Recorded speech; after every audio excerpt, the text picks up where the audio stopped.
Hello नमस्कार, श्री स्वामी समर्थ सगळ्यांना। तर तुमच्यासोबत ही गुड न्यूज एक शेअर करायचे। खरं तर हा व्हिडिओ मला लवकर बनवायचा होता, पण व्हिडिओ बनवायला थोडंसं लेट झालं, कारण YouTube वरती ज्यावेळी आपण व्हिडिओ बनवतो त्यावेळी ह्याच आशेने म्हणत असतो की एक ना एक दिवस आपलं YouTube पेमेंट येणार। तर हे पेमेंट माझं 26 एप्रिललाच आलेलं होतं, पण थोडंसं आता कसं उन्हाळ्याची सुट्टी आहे, थोडंसं बाहेर येणं जाणं किंवा कार्यक्रम राहतात, त्यामुळे थोडंसं लेट झालं, वेळ भेटला नाही की हा व्हिडिओ बनवण्यासाठी। तर आज वेळ होता, तर म्हटलं चला ही जी गुड न्यूज आहे ते तुमच्यासोबत शेअर करावी, कारण यूट्यूबचं जे पेमेंट आहे ते फक्त आणि फक्त तुमच्यामुळेच येतं, कारण तुम्ही जे व्हिडिओ बघता आणि त्यावरती जे ॲड येते त्याचं आपल्याला हे पेमेंट जमा होतं। तर हा जो यूट्यूब चॅनल आहे तो माझा मी सप्टेंबरमध्ये चालू केलेला होता, पण व्हिडिओ एवढे रेग्युलर नव्हते। तिथून थोडं म्हणजे गौरी गणपती झाल्यानंतर थोडंसं रेग्युलर टाकायला जरासं सुरुवात केली। ह्यावरती खरं मी रेसिपी शॉर्ट टाकायचं होतं मला, पण नंतर ब्लॉगिंग ह्यावरती सुरू केलं आणि ते हळूहळू म्हणजे व्हिडिओ सुरुवातीलाच बऱ्यापैकी व्ह्यूज येत होत्या, जे की मी त्याची अपेक्षा केली नव्हती, कारण सुरुवातीला कसं 50 100 इथपर्यंत म्हणजे 200 पर्यंत ठीक आहे येत होत्या, पण थोड्याशा म्हणजे नंतर 500 1000 वगैरे असा येत राहिल्या। त्यामुळं मग व्हिडिओ बनवायला पण बरं वाटलं, कारण एवढ्या जास्त नव्हत्या पण ठीक होत्या, जे की आपल्याला एक पॉझिटिव्हिटी किंवा मोटिवेशन भेटतं की बाबा ठीक आहे आपले व्हिडिओ बघितले जातात किंवा लोकांना आवडतात। तर त्यामुळं 1000 2000 3000 अशा येत होत्या ज्यावेळी मी लॉंग व्हिडिओ बनवायला सुरुवात केली। मला वाटतंय ह्याचा दसरा चालू झाला ना त्यावेळी मग वेगवेगळं असं ज्या त्या सणाच्या वेळी असे जे काही आहे त्यावरती त्या रेसिपी मी सुरुवातीला बनवत गेले आणि बऱ्यापैकी व्ह्यूज येत गेले। आणि असं जास्त काही व्हायरल वगैरे ह्या चॅनलवरती एखादा व्हिडिओ झालाय असं नाही, पण थोड्याशा दिवाळी आली नंतर आणि दिवाळीच्या फराळाचे पण थोडे बऱ्यापैकी चालले, त्यामुळे ना हा चॅनल माझा दिवाळीत मॉनिटाईज झाला। लक्ष्मीपूजन दिवशीच मला मेल आलेला होता तुमचा चॅनल म्हणजे मॉनिटाईज झाला, तुम्ही मॉनिटायझेशनसाठी अप्लाय करू शकता, जो काही क्रायटेरिया आहे यूट्यूबचा तो पूर्ण झालेला आहे। तर मी त्या दिवशीच मला वाटते रात्रीचाच 11 वाजता मेल आलता, तर मी रात्रीच अप्लाय केलं आणि दुसऱ्या दिवशी मला म्हणजे त्यांचा परत म्हणजे जे काही त्यांचे रूल असतात त्यानुसार ते म्हणजे 3 स्टेप असतात, त्यामध्ये आपल्याला हे पूर्ण करायचं असतं, मॉनिटायझेशन आहे ते। आणि माझं अगोदरच ॲडसेन्स अकाउंट असल्यामुळे मला जास्त काही करावं लागलं नाही, कारण डायरेक्ट चॅनल तिकडे हात जोडला गेला। त्यामुळे ह्या चॅनलवरती म्हणजे मला ही जी काही बाकीची मोठी प्रोसेस असते ते पिन येणं, नंतर पिन टाका, आपली बँक डिटेल द्या, ह्यामध्ये फारसा वेळ जातो आणि त्यावेळी आपल्याला ज्यावेळी आपण पहिल्यांदा गुगल ॲडसेन्स अकाउंट काढतो त्यावेळी म्हणजे भीती वाटते आपलं काही चुकतंय का, म्हणजे पहिलं पेमेंट येईपर्यंत आता जे काही युट्यूबर आहेत किंवा क्रिएटर आहेत त्यांना माहिती आहे, पहिलं पेमेंट जोपर्यंत आपल्या हातात येत नाही तोपर्यंत आपल्याला म्हणजे गॅरंटी नसते ही पेमेंट कधी येईल का नाही, आपलं म्हणजे काहीतरी चुकलं तर परत हे पेमेंट रिटर्न जातं। त्यामुळं हे काही ह्या चॅनलवरती मला करायला म्हणजे गरज पडली नाही, अगोदरचा चॅनल म्हणजे ॲडसेन्स अकाउंट असल्यामुळं। तर मला 21 एप्रिललाच मेल आलता की तुमचं पेमेंट बँक म्हणजे ट्रान्सफर झालेलं आहे अकाउंटला तुमच्या। तर 5 दिवसामध्ये ते पेमेंट आपल्या अकाउंटमध्ये जमा होतं आणि काही वेळेला आपली बँक कुठली आपण बँक कोणती बँक दिली यावरती थोडंसं राहतं। आणि माझी मी बँक ऑफ महाराष्ट्रमध्येच हे माझं अकाउंट आहे, कारण अशी बँक द्यावी लागते की जिथं आपलं ऐकून घेतलं जाईल किंवा जिथं आपली ओळख आहे, जर त्या ठिकाणची जर बँक तुम्ही दिली तर बरं पडतं, कारण बँक ऑफ इंडिया वगैरे असतील तर तिथं गर्दी खूप राहते आणि तेवढं आपलं ऐकून घेतलं जात नाही। त्यामुळे बँक ऑफ महाराष्ट्र दिलतं मी आणि पहिलं पेमेंट त्या चॅनलचं पहिलं पेमेंट येताना ते थोडंसं थांबलं होतं, कारण थोडे एक फॉर्म भरून द्यावा लागला होता आणि नंतर ते पेमेंट आलं होतं। तर असं पेमेंट येण्यासाठी वेळ जातो, पण ह्या चॅनलला मला तसं काय करायची गरज नसल्यामुळे पटकन पेमेंट आलतं माझं 26 एप्रिललाच आलतं। आता पेमेंट किती आलं, पेमेंट ह्या चॅनलचं म्हणजे एवढे काय व्हिडिओ जास्त व्हायरल होत नाहीत किंवा बऱ्यापैकी व्ह्यूज पण येतात असं नाही, आपले मीडियम व्ह्यूज असतात, रेग्युलर 1000 2000 इथपर्यंत 3000 अशा आहेत, तरी सुद्धा बऱ्यापैकी म्हणजे एक चॅनल जो मी होम टूर टाकला होता बघा, तर त्याला बऱ्यापैकी जमा झालं। आता अगोदरच्या चॅनलला हे पेमेंट येतं, पण ह्या चॅनलचे ज्यावेळेस $100 आता कंप्लीट झालेले आहेत त्यावेळेस मी व्हिडिओ बनवते, कारण $100 झाल्यानंतरच आपलं पहिलं पेमेंट ते रिलीज करतात। तर तुम्ही चॅनल चेक सुद्धा करू शकतात की आतापर्यंत म्हणजे एवढ्या व्ह्यूज नाहीत तरीपर्यंत म्हणजे थोडंफार व्ह्यूज येतात, तर त्यावरती पेमेंट येण्यासाठी मला वाटतं एक 4 ते 5 महिने गेलं $100 जमा होण्यासाठी, कारण भरपूर सगळ्या व्ह्यूज याव्या लागतात, त्यावेळी कुठं डॉलर जमा होतात. आणि जर तुमचे व्हिडिओ मोठे असतील तर मग थोडंसं जास्त डॉलर जमा होतात. आणि आता डॉलरचा रेट पण 85 किंवा 86 अशा रेंजनं राहतो.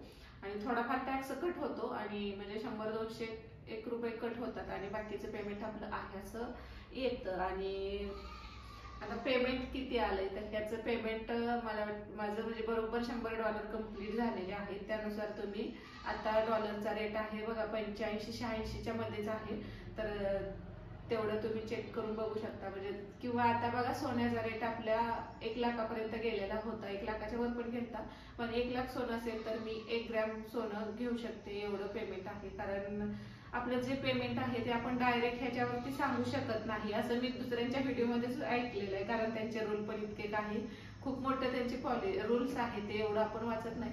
त्यामुळं डायरेक्ट अमाऊंट सांगू नये असं मी ऐकलेलं होतं. तर त्यामुळे मी डायरेक्ट न सांगता अशा पद्धतीने सांगितलेले आहे. कारण युट्यूब अजूनच आता प्रत्येक वर्षी त्यांचे नवीन नवीन रूल येतात, आणि आता तर सगळे जास्त क्रिएटर झालेले आहेत, त्यामुळे ह्यांचे रूल सुद्धा जास्त स्ट्रिक्ट आहेत. त्यामुळे आपली काही चूक झाली तर, आणि माझं झालंय असं की 2 चॅनल माझे एकाच ऍडसेन्सला असल्यामुळे जर मी एका चॅनलवरती चूक केली ना, माझे दोन्ही चॅनल जाऊ शकतात. त्यामुळं शक्यतो अशी काही चूक होऊ नये अशा पद्धतीनेच मी व्हिडिओ बनवत असते. आणि ह्याच्या म्हणजे पेमेंट आलं म्हणजे 5-7 महिने गेलं, पण 5-6 महिन्यामध्ये आलं. तर आपल्यासाठी एवढं पेमेंट सुद्धा खूप, म्हणजे मला तरी ते खूप वाटतं. कारण आपण घरी बसून काहीच न करण्यापेक्षा काहीतरी करतोय, आणि त्यातून घरी बसून पैसे कमवतोय, हे फार मोठं वाटतं. कारण आपल्या नवऱ्याने किती जरी पैसे म्हणजे त्याने लाखातने कमवले तर ते आपलं स्वतःचं जरी हजारातनं आले तरी त्याची किंमत जास्त वाटते. कारण स्वतःच्या कष्टाचं जे काही मिळतं त्यात जास्त आपल्याला अभिमान सुद्धा वाटतो, आणि आपण काहीतरी करतो याचं समाधान वाटतं. कारण आता आम्ही राहतो ते आमचं गाव एकदम छोटंसं खेडगाव आहे. जर इथं काही करायचं झालं तर ना, आपण जरी शिकलेलो असलो तरी आपल्याला तेवढे ऑप्शन नसतात. कारण घर सांभाळून सगळं सांभाळून करणं आणि बाहेर जाऊन नोकरी करणं हे फार अवघड होतं. त्यापेक्षा घरी बसून काहीतरी कमवायचं, आणि फक्त पैसे कमवायचं म्हणूनच मी युट्यूब चालू केलेलं आहे किंवा मला फेमस व्हायचं असं काही नव्हतं. मला फक्त घरी बसून मी काहीतरी करावं आणि त्यातून मला 2 पैसे मिळावेत असं मला वाटत होतं. किंवा आता युट्यूबवरून जर पैसे नसते तर एवढा वेळ आणि एवढी मेहनत घेऊन कोणीच व्हिडिओ बनवणार नाही. कारण व्हिडिओ बनवण्यामागं पण भरपूर कष्ट असतं, की असं होत नाही आपण लगेच व्हिडिओ बनवलेत. कारण त्याच्या मागची बरीचशी प्रोसेस ती एडिटिंगचं आलं. तसं तर मी जास्त एडिटिंग म्हणजे जास्त अवघडमध्ये काही जात नाही, सहज असतं तेवढंच करते, पण ते करावं लागतं, वेळ द्यावा लागतो. त्यामुळे त्यातून थोडेफार पैसे भेटतात, म्हणूनच आपण युट्यूबवरती व्हिडिओ बनवत असतो. म्हणजे प्रत्येकच क्रिएटर ते आपण एक घरी बसून काहीतरी करायचं ह्यासाठी. आता म्हणजे महिलांचं असं होतं की बऱ्याच जणांचा असा प्रॉब्लेम असतो, तुम्ही जर शिकलेला असला तर घरच्या जबाबदाऱ्या सांभाळून तुम्हाला बाहेर जाणं शक्य होत नाही, आणि खेडेगावात तर तुम्हाला जॉब करण्याच्या संधीच नसतात, त्यामुळे तुम्ही जास्त काही करू शकत नाही. त्यामुळे मला हे युट्यूब म्हणजे ज्या काही खेड्यातून असतात महिला त्यांच्यासाठी तर ते ठीक वाटतं. आता प्रत्येकाच्या घरात हे आवडतं न आवडतं हा विषय वेगळा झाला. कारण युट्यूब म्हटल्यावर सोशल मीडियावरती आल्यानंतर थोडंसं पॉझिटिव्ह आणि निगेटिव्ह ह्या दोन्ही बाजू राहतात. पण माझा अगोदरचा चॅनल होता ना, त्यावरती मी समोर कधी आलेली नव्हती. असंच व्हिडिओ म्हणजे ह्याचे मी टिप्सचे बनवत होते, त्यामुळे समोर येण्याचा पण एवढा विषय नव्हता. आणि तुम्हाला जर बनवायचे असतील ना, तुम्ही जरी समोर कॅमेऱ्यासमोर जरी नाही आलात तरी सुद्धा तुमचे व्हिडिओ भरपूर चालतात. आता तुम्हाला रांगोळी असेल, मेहंदी असेल, किंवा तुम्हाला जे काही येतं, आपल्या शिलाईचं ब्लाऊज वगैरे शिवतात भरपूर महिला, तर त्याचे व्हिडिओ टाकू शकतात. म्हणजे जर तुम्हाला करायचं झालं तर. आणि मेन म्हणजे आता मला रेसिपी टाकायचं होतं. अगोदरचा जो माझा अजून त्याच्यावर एक चॅनल होता, हा माझा 3रा चॅनल आहे तसं तर त्यावरती मी रेसिपी टाकत होते. पण त्यावेळी काहीच माहित नव्हतं, मुलांना चालू करून दिलेला होता. तर कसं बसं म्हणजे तो पण चॅनल मॉनिटाईज झाला, पण त्यावरती तो परत मी त्याचं मॉनिटायझेशन म्हणजे ऑफ केलं आणि दुसरा चॅनल मी चालू केलेला होता. तर त्याला म्हणजे माझा थोडासा प्रॉब्लेम झाला की एका चॅनल मोबाईलवरून मी 2 चॅनल बनवलेलं होतं, आणि त्यांनी मला विचारलं की तुमचं पहिलं गुगल ऍडसेन्स अकाउंट आहे का, तर मी नाही म्हणलेलं. आणि त्यामुळे ते त्यांना म्हणजे कळतं त्यांना की ते तुमचं गुगल ऍडसेन्स अकाउंट आहे. त्यामुळे हा म्हणजे तुम्ही ते अकाउंट डिलीट केलं तर हे अकाउंट म्हणजे तुमचं चालू होतं. त्यामुळे मी ते अकाउंट डिलीट करून टाकलं. त्यात पण दुसरी प्रोसेस झाली असती, पण त्या चॅनलवरती मला एवढे काही व्ह्यूज येत नव्हते, आणि तो चॅनल म्हणजे असाच तोडत मॉनिटाईज केलेला होता. त्यामुळे त्यावरती मी तो तसाच सोडून दिला. आणि नंतर टिप्सवरती तो चॅनल माझा फक्त 1.5 महिन्यात मॉनिटाईज झाला आणि 3ऱ्या महिन्यात पेमेंट आलेलं होतं. पेमेंट पण बऱ्यापैकी त्याचं ह्याच्या डबल मतलब 1.5 जास्त होतं. तर त्यावेळी बघा सोन्याचा रेट मला वाटतं 50,000 सोनं होतं. तर अर्धा तोळा सोनं मी घेतलेलं आणि म्हणजे घेतलेलंच मी. तर मिस्टरांसाठी मी त्यावेळी त्या पैशातून म्हणजे अंगठी बनवलेली होती जी की 5 ग्रॅमची असते. तर आणि त्या चॅनलची बरीचशी पेमेंट मला आतापर्यंत आलेली आहेत. तर आणि इन्व्हेस्टमेंट म्हणाल तर मी फक्त एक ट्रायपॉड घेतलेला आहे. रिंग लाईट वगैरे किंवा माईक हे काहीच मी घेतलेलं नव्हतं. फक्त माझा पहिला मोबाईल होता तो पण 10 का 11 हजाराचा एकदम साधा होता. त्याची क्वालिटी सुद्धा एवढी चांगली नव्हती. तरी पण मी त्यावरतीच आतापर्यंत व्हिडिओ बनवत होते. आणि आता मी दुसरा फोन घेतलाय तो पण मुलाला वाटत होतं आणि त्याच्या इच्छेमुळेच हा घेतला. कारण तो म्हणायचा की तुझी व्हिडिओ क्वालिटी बघती व्यवस्थित येत नाही. तर तो पण फोन मी माझ्या युट्यूबच्या पेमेंटमधून घेतलेला आहे. मला वाटतं 3 महिन्याचं पेमेंट होतं. तर 3 महिन्याच्या पेमेंटमध्ये हा माझा iPhone 13 मी घेतलेला आहे. जास्त महाग नाही घेतला. iPhone 13 म्हणजे माझ्या बजेटनुसार मला सॅमसंग घ्यायचा होता पण तो गरम होतोय असं बऱ्याच जणांचं ऐकल्यामुळे हा iPhone 13 घेतला. आणि मला वाटतं हा फोन मला 50 पर्यंत पडलेला होता. तर माझ्या त्या चॅनलच्या 3 पेमेंटमध्ये हा फोन आलेला होता. तर एवढंच मी ह्यामध्ये इन्व्हेस्ट केलेलं आहे. आणि ट्रायपॉड फक्त एक 500-600 रुपयेपर्यंत ट्रायपॉड येतो एवढंच घेतलेलं आहे. त्यामुळे बिना ह्याचं आपण यामध्ये 0 इन्व्हेस्टमेंटमध्ये तुम्ही करू शकता. आणि कारण सुरुवातीलाच आपण एवढं सगळं घ्यायचं म्हटलं तर व्हिडिओ पुढे चालतात न चालतात. कारण हे सोशल मीडियावरती किंवा हे आता ऑनलाईन पैसे असे यायचे म्हटल्यानंतर ह्याची काहीच गॅरंटी नसते. आता सुरुवातीला युट्यूबवरून पैसे येतात एवढं माहित होतं पण त्याची एवढी प्रोसेस किंवा किती येतात ह्याचा काही अंदाज नसतो. त्यामुळं पण पैसे येतात हे मात्र नक्की जर तुम्ही कंटिन्यू व्हिडिओ टाकत गेले.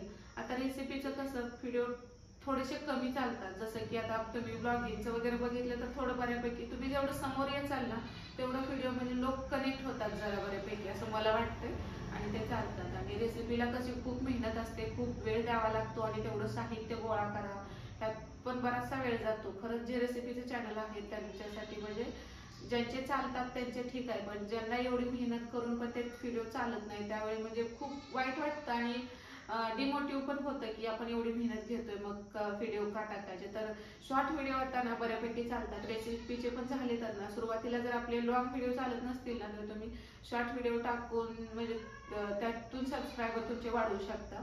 आणि शॉर्ट मग नंतर हळूहळू लॉंगवरती पण म्हणजे एखादा लॉंग पण तुम्ही अपलोड करत जावा नुसतं शॉर्ट टाकण्यापेक्षा.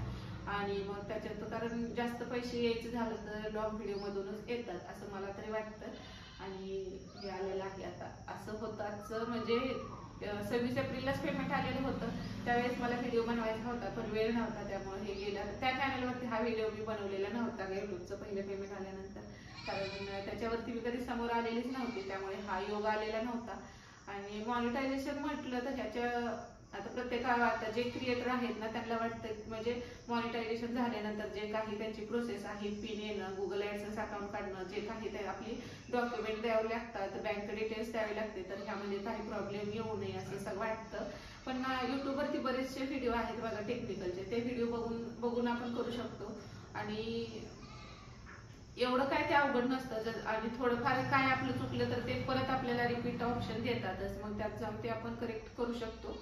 आणि बँक डिटेल देताना मात्र स्विफ्ट कोड म्हणाल तर आता इथं बँकेत विचारलं आम्ही पण त्यांना स्विफ्ट कोड काय आहे हेच माहीत नसतं. त्यामुळे परत मी गुगलला सर्च केला तर आमची कोल्हापूर ब्रांच असल्यामुळे तर तो गुगलमधून स्विफ्ट कोड गुगलमधून आपल्याला सगळी माहिती मिळून जाते.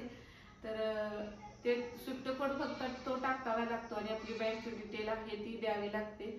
आणि आपलं ड्रायव्हिंग लायसन्सचा वगैरे असा पासपोर्ट साईजचा फोटो असतो ना ते त्यात म्हणजे काहीतरी प्रूफ म्हणून अपलोड करावं लागतं. तर मी सगळी डिटेल ह्यांचीच दिलेली होती. आणि बँक अकाउंट पण ह्यांच्याच नावचं होतं कारण त्यावेळी माझं बँक ऑफ महाराष्ट्रामध्ये अकाउंट नव्हतं. साधी बँक आमची DCC बँक जी गावात आहे त्याचं होतं. ती बँक आपण देऊ शकत नाही त्यामुळे बँक ऑफ महाराष्ट्रामध्येच हे दिलेलं होतं त्यांचं अकाउंट होतं. तर हे पैसे पण आता त्यांच्याच अकाउंटला येतात त्यांचंच अकाउंट आहे अजून पण मी तेच ठेवलंय कारण पैसे येतात त्यामध्ये काही नंतर अकाउंट चेंज करायला गेलं अजून काही प्रॉब्लेम म्हणजे ते थोडंसं डोकंदुखी होते. त्यामुळे मी ती जी काही डिटेल आहे तीच ठेवलेली आहे म्हणजे अकाउंट त्यांचं आहे तर त्यांचंच ठेवलेलं आहे त्यांच्याच अकाउंटला पैसे येतात. आणि ते नंतर मग त्यांच्या पैसे त्यांच्याकडेच राहतात कधी मला पाहिजे असतील तर मग मी मागून घेते, नाहीतर शक्यतो मला काय घ्यायचं आहे ते मग त्यातून म्हणजे ते घेतात, त्यामुळे पैसे माझ्याकडेच आले पाहिजेत असं काही होत नाही. तर घरी बसून एवढे पैसे येतात हेच बरं वाटतं, कारण आता कसं मुलं मोठी झाल्यानंतर आपल्याकडे थोडासा वेळ असतो, मग तेवढ्या वेळात आपण आता दिवसभर जो आपण काम झाल्यानंतर 1-2-4 तास तरी आपल्याकडे वेळ असतो दुपारचा, त्या वेळात आपण इथं टीव्ही बघणं, मोबाईल बघणं ह्यात टाइमपास होतो. तर त्या वेळातच माझं म्हणजे मी आता ब्लॉगिंगचं चॅनल असल्यामुळे कसं होतं, सकाळचं जे काम करते ना ते शूट करायचं होतं आणि दुपारी आपण ज्या वेळा आराम करतो तर त्या वेळेत व्हिडिओ मी एडिट करते. त्यामुळे असं काही जास्त मी मेहनत घेते किंवा मेहनत घ्यावी लागते असं मी म्हणणार नाही, कारण सहज 2-3 तास एडिटिंगला त्यात पण मी जास्त काही करायला जात नाही. आहे असा व्हिडिओ त्यात थोडंफार कटिंग आणि स्पीड वाढवून इकडं तिकडं तेवढंच आणि वरून आवाज देते, माईक वगैरे काहीच नाही. त्यामुळं जास्त मेहनत आहे असं मेहनत नाही असं पण नाही, किंवा जास्त खूपच कष्ट आहेत असं पण काही नाही. आपण टीव्ही बघण्यात टाइमपास करतो, मोबाईल बघण्यात, तर असाच आपला वेळ 2-3 तास निघून जातो. किंवा आपण दुपारी झोपत असेल तर ती झोप मात्र कमी होते, आपण पण ऍक्टिव्ह राहतो आणि होऊन जातं. जर करायचं झालं, जर काही करायचं ठरवलं तर आपण करू शकतो, पण घरच्यांचा सपोर्ट असणं पण गरजेचं आहे. आता आमच्यात म्हणजे हे तुम्ही हेच करू नका तेच करू नका असं काही नसतं, आणि सपोर्ट म्हणाल तर त्यांना ह्यातलं काय माहितीच नाही, फक्त बँक डिटेल वगैरे ते त्यांनी केलं. आणि बाकीचं जे काही आहे, ज्यावेळी मॉनिटायझेशनची जी प्रोसेस असते ना ती माझी मी स्वतः युट्यूबवरती व्हिडिओ बघून ते केलं आणि होतं ते, तसं काय फार अवघड नसतं. तर असा होता आजचा व्हिडिओ. आवडला असेल तर लाईक करा. श्री स्वामी समर्थ सगळ्यांना.